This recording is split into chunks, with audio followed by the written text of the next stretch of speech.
हाय की हो के वाला वाला मौला तमसु होता बाकी हमारो दरद न हसुस होता कहतिया कि पड़लैया फत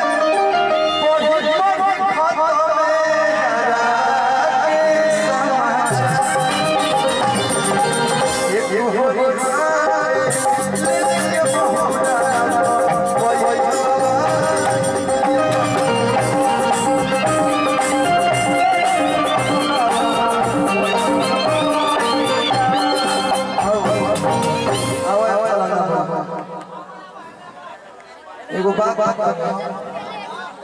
है काहे के पहे मतलब हां अब हिकरा लेखा है बताओ गर्लफ्रेंड से क्या करे जो मरत है तमाम एकरा कौन दुख पढ़िया खत में पढ़ी खत में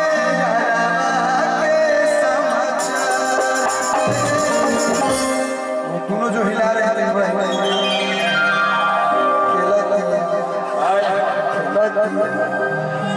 कि ये गोरी हाथ के मोहब्बत कोई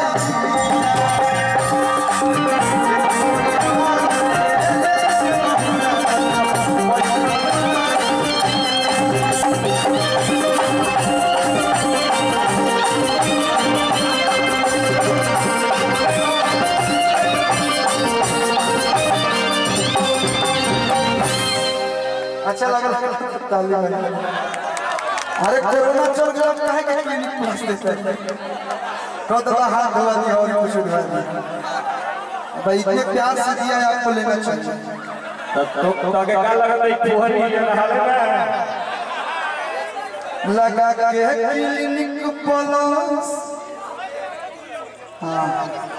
पूरा हाथ धो लिया अच्छा से जब तक अगर ओराए ना तो कहीं वही धो लिया एगो गाना हमारा है ग्लोबल म्यूजिक जंक्शन से वही गाना पर रिकॉर्डिंग डांस है अगर आप लोग क्या क्या होगा हे रानी काहे सुतत बड़ू भुइया हो लइका कह दिया पूरा देहिया में चुभता सुनिया हो भागलू काहे भोजपुरिया मरद से भागलू काहे बक्सर के मरद से लइका कही कि मुआनी हो अरे मुआनी हो हम डाल के दर्द से हाँ तो दो लोग बैठ चलो दो लोग आप दो लोग बैठ जाइए ये दोनों के साथ करेंगे इसके बाद फिर दोबारा आप लोग के साथ हो गया भैया दो लोग एगो मतलब चाचा भाग में एगो दो हाँ ताली जरूर बजा।